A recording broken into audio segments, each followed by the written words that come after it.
I hope all of you are doing well. आज हम लोग डिस्कस करेंगे लीड कोड का problem number 2094 which is finding 3 digit even numbers. Easy mark question है। जल्दी से समझते हैं क्वेश्चन क्या कह रहा है, फिर एक बार इंट्यूशन समझते हैं और जल्दी से कोड करते हैं। क्वेश्चन हमको कह रहा है ना कि हमको एक डिजिट्स एरे दिया है। हमें एक इंटीजर एरे दिया है digits where each element is a digit. Digit मतलब 0 से 9 के बीच का कोई होगा एलिमेंट। और एरे में ना डुप्लीकेट्स हो सकते हैं। जैसे इधर टू देखो आप, अगर एग्जांपल टू में तो 3 बार आ रहा है। ठीक है, हमको क्या करना है ना, हमको यूनिक इंटीजर्स फाइंड आउट करने हैं जो कि ये 3 कंडीशन को सेटिस्फाई कर रहे हो। पहली कंडीशन ये है कि जो हमको 3 डिजिट का इंटीजर बनाना है ना, वो इन डिजिट्स को ही कंकैटिनेट करके बनाना है। मतलब मैं ये जो डिजिट्स एरे गिवन है मेरे को, उसमें से ना मैं कोई भी 3 डिजिट्स को उठाऊंगा और एक नंबर बनाऊंगा। ठीक है। सेकंड कह रहा है कि लीडिंग ज़ीरोज़ नहीं होने चाहिए। लीडिंग ज़ीरोज़ मतलब वो नंबर जो ज़ीरो से शुरू होते हैं, जैसे 020, 002, ऐसे नंबर नहीं होने चाहिए जो कि ज़ीरो से शुरू होते हैं। ठीक है। और थर्ड कंडीशन है कि इवन होना चाहिए। ठीक है। यहाँ पे एग्जांपल दिया है कि 1 2 3 डिजिट्स हैं, तो हम ये 2 नंबर्स बना सकते हैं, 132 और 312। अब देखो ये तीनों कंडीशंस को सेटिस्फाई करता है। ये 3 डिजिट नंबर्स हैं। इन डिजिट के जो डिजिट्स एरे के जो एलिमेंट्स हैं उन्हीं को यूज़ करके बनाया है, और ये इवन भी है। ठीक है। अब आप लोग मेरे को एक बात बताओ, अगर मेरे को एक 3 डिजिट नंबर बनाना है तो उसकी रेंज कहाँ से कहाँ तक हो सकती है। मेरे को तो पता है 100 से 999 तक 3 डिजिट नंबर होते हैं। बाकी 100 से नीचे तो 2 डिजिट वाले होते हैं, और 999 से ऊपर 4 डिजिट वाले होते हैं। मतलब जो मेरे नंबर्स है ना, उसकी मेरे को एक रेंज पता चल गई कि वो 100 या 100 से बड़े हैं और 999 से छोटे हैं। मतलब मेरे को 900 नंबर की ना एक रेंज मिल गई। ठीक है। अब आप एक बात बताओ, ये रेंज को तो मैं और छोटी कर सकता हूँ। अभी 900 एलिमेंट्स हैं मोटा मोटा। पर आप एक बात बताओ, इसमें दिया है ना कि मेरे को खाली इवन नंबर्स को चेक करना है। मतलब मेरा जो आंस है, आंस वेक्टर जो भी आप रिटर्न करोगे, उसमें खाली इवन नंबर्स होने चाहिए। अब आप एक बात बताओ, 100 से लेके 1000 के बीच में 900 नंबर्स हैं, तो और इवन कितने नंबर होंगे? आधे नंबर होंगे ना। तो मैं मान के चल रहा हूँ लगभग 450 नंबर्स होंगे। मतलब मेरे को ना 450 नंबर्स को चेक करना है 100 से लेके 1000 के बीच में, और देखना है कि क्या मैं इन डिजिट्स को कनकैटिनेट करके वो नंबर बना सकता हूँ। और मेरे को ये भी मेक श्योर करना है कि नंबर में लीडिंग ज़ीरोज़ नहीं होने चाहिए। अब आप एक बात बताओ, 100 से लेके 1000 तक अगर मैं चेक कर रहा हूँ तो लीडिंग ज़ीरोज़ होंगे? नहीं होंगे। जब लीडिंग ज़ीरोज़ ही नहीं होंगे तो ये तो चेक करने की ज़रूरत ही नहीं है ना मेरे को। तो ये वाली कंडीशन तो हमारी हमेशा सेटिस्फाइड रहेगी। ये कंडीशन भी मैंने आपको बता दिया कि मतलब मैं ऑड नंबर्स को अगर स्किप ही कर रहा हूँ तो मेरे को चेक करने की क्या ज़रूरत है कि मेरा नंबर इवन है कि नहीं। तो मतलब मेरे को ये भी चेक करने की ज़रूरत नहीं है। 3 डिजिट का भी मैंने आपको बता दिया। मैं सिंपली जाके क्या करूँगा, 100 से अगर 1000 के बीच में ट्रैवल कर रहा हूँ तो सारे ही 3 डिजिट नंबर होंगे ना। तो ये भी चेक करने की ज़रूरत नहीं है। मतलब ना मेरे को सारे इवन नंबर्स को ट्रैवर्स करना है 100 से लेकर 1000 तक, और बस इतना चेक करना है कि क्या मैं इन डिजिट्स की हेल्प से उन नंबर्स को बना सकता हूँ कि नहीं। एक एग्जांपल ले लेते हैं। आप बताओ मेरे को 2130 ये डिजिट हैं, इनको आपस में कनकैटिनेट करो और बताओ मेरे को कि 100 बना सकते हैं कि नहीं बना सकते हैं। मेरे ख्याल से तो नहीं बना सकते हैं। ये ज़ीरो तो प्रेजेंट है, एक ज़ीरो है, पर अब ये वाला जो ज़ीरो है, जो बीच में ज़ीरो है, वो तो प्रेजेंट ही नहीं है। अगर यहाँ पे ज़ीरो, मान लो 3 की जगह यहाँ पे ज़ीरो होता तो मैं 100 बना सकता था। ये लास्ट वाला ज़ीरो ये रहा, बीच वाला ज़ीरो ये रहा, 1 ये रहा। तो मतलब मैं 100 तो बना सकता था। अब आप मेरे को बताओ, क्या मैं 102 बना सकता हूँ? मेरा जो इनिशियल एग्जांपल मन में आ रहा था उन एलिमेंट्स को यूज़ करके। हाँ, 2 ये रहा, ज़ीरो ये रहा, 1 भी है। ठीक है। तो अब हमको समझ में आ गया है कि हमको करना क्या है। अब आप एक बात बताओ, ये जो मैंने आपको मैनुअली बता दिया कि ये रहा, इसको कोड में कैसे करेंगे? कोड में पता है कैसे करेंगे? आप एक बात बताओ, जो मेरे डिजिट्स हैं वो 0 से लेकर 9 के बीच में होंगे। मतलब कि 0 से लेकर अगर 9 तक मेरे पास एलिमेंट्स हैं और मेरे को हर एक डिजिट की फ्रीक्वेंसी स्टोर करनी है, तो क्या मेरे को हैश मैप यूज़ करना चाहिए, वेक्टर यूज़ करना चाहिए? मैं तो कोई सा भी यूज़ कर सकता हूँ। पर जब मेरे को पता है कि 10 ही डिजिट हैं और मेरे को इन्हीं 10 डिजिट की फ्रीक्वेंसी को स्टोर करना है, तो देखो मैं तो वेक्टर यूज़ करूँगा। आप एक काम करना ना, आप हैश मैप से सॉल्व करना, और बाय चांस अगर आपसे ना सॉल्व हो तो आप कमेंट करना। मैं पिन कमेंट में इसका कोड लिख दूंगा हैश मैप से कैसे सॉल्व होगा। ठीक है। तो अब देखते हैं कि हम करेंगे क्या। जो मेरा फ्रीक्वेंसी वेक्टर होगा ना, जिसमें मैं हर एक डिजिट की फ्रीक्वेंसी को स्टोर करूँगा, वो कुछ ऐसा दिख रहा होगा। जो ज़ीरो है वो कितने बार आ रहा है, 1 टाइम्स आ रहा है। जो 1 है वो कितने टाइम्स आ रहा है, वो भी 1 टाइम्स आ रहा है। जो 2 है वो कितने टाइम्स आ रहा है, वो भी 1 टाइम्स। 3 भी 1 टाइम्स। ठीक है, अब मैं क्या करूँगा कि सपोज़ मैं 100 से स्टार्ट करता हूँ। अब मैं 100 के ना हर एक डिजिट को देखूँगा कि उसकी फ्रीक्वेंसी कहीं ज़ीरो तो नहीं है। सपोज़ मान लो कि मैं अभी 100 पे चेक कर रहा हूँ, 100। तो मैंने लास्ट डिजिट को देखा और देखा कि उस डिजिट की फ्रीक्वेंसी कितनी है मेरे वेक्टर में। तो अभी तो 1 है, तो ना मतलब मैं ये ज़ीरो तो बना सकता हूँ अपने गिवन डिजिट्स को यूज़ करके। तो इसकी फ्रीक्वेंसी को ना मैं कम कर दूंगा। ठीक है, अब मैं इस वाले डिजिट पे आऊँगा जो बीच में ज़ीरो है। अब मैंने देखा ज़ीरो की फ्रीक्वेंसी तो ज़ीरो हो गई। इसका मतलब क्या है कि मेरे पास 2 ज़ीरो नहीं थे, तो मतलब मैं 100 तो नहीं बना सकता। तो मैं इस केस में मतलब क्या करूँगा कि जो 100 नंबर है उसको मेरे आंत वेक्टर में पुश नहीं करूँगा, फिर इंक्रीमेंट कर दूंगा 100 को, +2 करूँगा क्योंकि मैं इवन नंबर्स चेक कर रहा हूँ। तो 100 + 2 क्या होगा, 102 होगा। अब 102 को ना मैं वापस चेक करूँगा। अब आप एक बात बताओ, अगर मैं 102 को चेक कर रहा हूँ तो 2 प्रेजेंट है, हाँ 2 प्रेजेंट है, 0 प्रेजेंट है। अरे ज़ीरो की फ्रिक्वेंसी तो यहाँ पे ज़ीरो आ रही है, ये कैसे हुआ? मेरा जो डिजिट्स मेरे को था गिवन उसमें तो मेरा ज़ीरो था ना। तो ये कैसे हो गया कि ज़ीरो की फ्रिक्वेंसी ज़ीरो हो गई?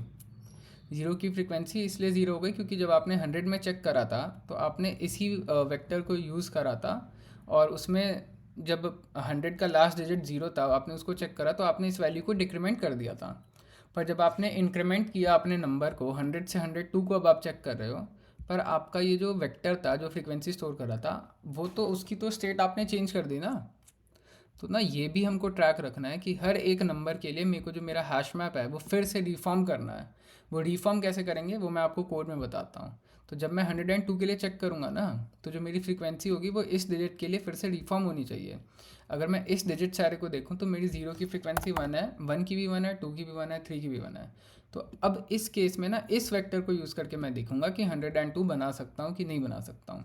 1 भी प्रेजेंट है, 0 भी प्रेजेंट है, 2 भी प्रेजेंट है, तो मैं 102 को बना सकता हूँ।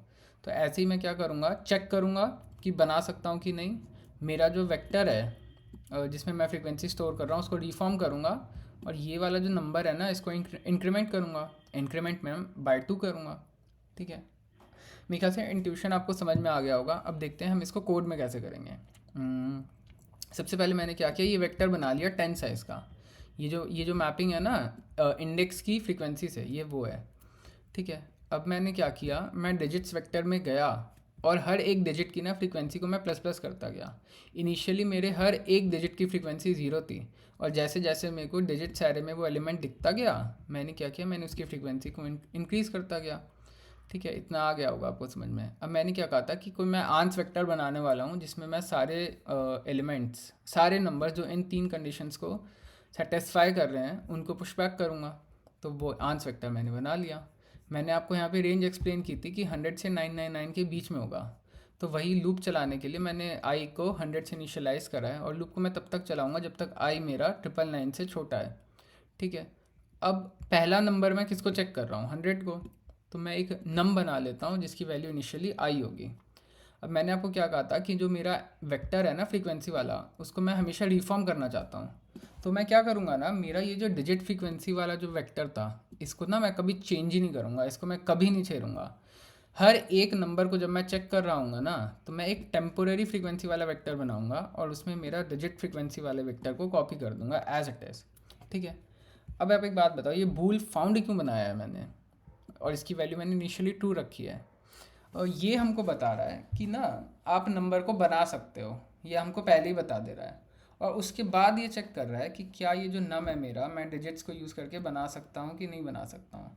बाय चांस अगर मैं नहीं बना सकता हूँ ना तो मैं फाउंड बूल को फॉल्स कर दे रहा हूँ, और लूप के बाद चेक कर रहा हूँ कि अगर मैं नहीं बना पा रहा हूँ, मतलब मेरे फाउंड की वैल्यू अगर फॉल्स है तो मैं कुछ नहीं करूँगा, तो मैं पुश बैक नहीं करूँगा। पर बाय चांस अगर ट्रू है तो मैं उसको आंस में पुश कर दूँगा। एक बार ना इस वाले लूप को अच्छे से समझते हैं कि मैं कर क्या रहा हूँ। इस वाले लूप में मैं क्या कर रहा हूँ, लूप चल रहा है जब तक नम 0 से बड़ा है तब तक। और ये जो डिजिट है ना इस लूप के अंदर, ये क्या कर रहा है, मेरे को लास्ट डिजिट निकाल के दे रहा है। सपोज मेरा एलिमेंट है 102, तो अगर मैं 102 मॉड्यूलस 10 करूँगा तो जो ये लास्ट वाला डिजिट है ना मेरे को वो मिल जाएगा। तो मैं यही कर रहा हूँ लूप में, ये लास्ट वाला डिजिट मेरे को मिला इधर से, अब मैं चेक कर रहा हूँ मेरे ये टेम्प फ्रीक्वेंसी वेक्टर में कि लास्ट डिजिट की फ्रीक्वेंसी कितनी है। अगर फ्रीक्वेंसी ज़ीरो है, फ्रीक्वेंसी ज़ीरो है तो ये फाउंड ट्रू कैसे हुआ, मतलब क्या है कि मैं बना ही नहीं पा रहा हूँ, तो मैं फाउंड को फॉल्स करूँगा और ब्रेक कर दूंगा। पर ऐसा भी तो हो सकता है कि ये जो, जैसे इस केस में 102 मैंने बना रहा हूँ मान लो, तो 2 की मैंने फ्रीक्वेंसी चेक करी मैप में, तो 2 की फ्रीक्वेंसी 1 है, तो मतलब मेरे को फ्रीक्वेंसी को कम भी तो करना पड़ेगा, क्योंकि ये वाला जो 2 है जिसकी फ्रीक्वेंसी 1 है उससे तो मैं ये 2 बना लूँगा, तो मतलब मैं इसकी फ्रीक्वेंसी को कम करूँगा। तो वही मैं यहाँ पे कर रहा हूँ, इसकी फ्रीक्वेंसी को कम करा। अब मैंने लास्ट डिजिट चेक कर लिया, जैसे 102 का मैंने 2 चेक कर लिया, अब मेरे को मिडल डिजिट चेक करना है, तो ना मेरे को जो नम है मेरा उसको डिवाइड करना पड़ेगा 10 से। ठीक है, तो अब अगर मेरा पहले 102 था, डिवाइड करूँगा तो मैं क्या बन जाएगा, ये 10 बच जाएगा। अब इसको मैं मॉडुलस 10 करूँगा तो मेरे को लास्ट डिजिट मिल जाएगा जो कि 0 है। मैंने देखा 0 की फ्रीक्वेंसी तो 1 है, मतलब मेरा प्रेजेंट है मेरे फ्रीक्वेंसी वेक्टर में। ठीक है, जब प्रेजेंट है तो मैंने क्या कर रहा था, तब मैं बस इसकी फ्रीक्वेंसी को कम कर दे रहा था, तो इसकी फ्रीक्वेंसी भी अब 0 हो जाएगी। फिर से मैं इसको डिवाइड करूँगा 10 को 10 से, तो ये 1 हो जाएगा। फिर मैं चेक करूँगा कि 1 की फ्रीक्वेंसी क्या है, 1 की फ्रीक्वेंसी 1 है, तो मैं इसको डिक्रीमेंट कर दूँगा। 1 को फिर से मैं 10 से डिवाइड कर दूँगा तो ये 0 हो जाएगा। 0 हो जाएगा उस केस में तो मेरा ये लूप ही ब्रेक कर जाएगा ना। नम हमको तब तक चलाना था जब तक, ये लूप तब तक चलेगा जब तक नम ग्रेटर देन 0 है, मतलब ये लूप ब्रेक हो गया। अब मैं यहाँ पे आया फाउंड पे, इफ़ फाउंड, तो आंच में पुशबैक कर दूंगा मैं आई। अब एक बात बताओ मेरे को, आई क्यों पुश करा मैंने, नम क्यों नहीं पुश करा। नम मैंने इसलिए नहीं पुश करा क्योंकि नम में तो ये देखो इस वाले लूप में कितने चेंजेस हुए, नम तो मेरा 0 हो गया होगा ना जब मेरा ये लूप ब्रेक करा होगा। तो मतलब अगर मेरे को मिल रहा है एलिमेंट तो मेरे आंच में 0 ही पुश होता जाएगा। तो मैं 0 नहीं चाहता हूँ कि पुश हो, मैं चाहता हूँ कि ये जो आई है ना ये पुश हो, मैं चाहता हूँ नंबर पुश हो जो कि मैं बना पा रहा हूँ। तो मैं आंच में पुश कर दूंगा और आई को इंक्रीमेंट कर दूंगा, और उसके बाद इस लूप के ख़त्म होने के बाद मैं सिंपली आंस को रिटर्न कर दूंगा। एक बार ना रन करके देखते हैं कि ये कोड सही भी है कि नहीं।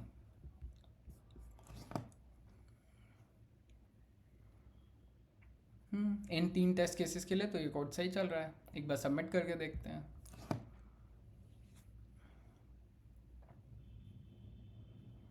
सबमिट भी हो जा रहा है, सारे 79 केसेस को मेरा कोड पास कर रहा है। एक बार टाइम और स्पेस कॉम्प्लेक्सिटी भी देख लेते हैं।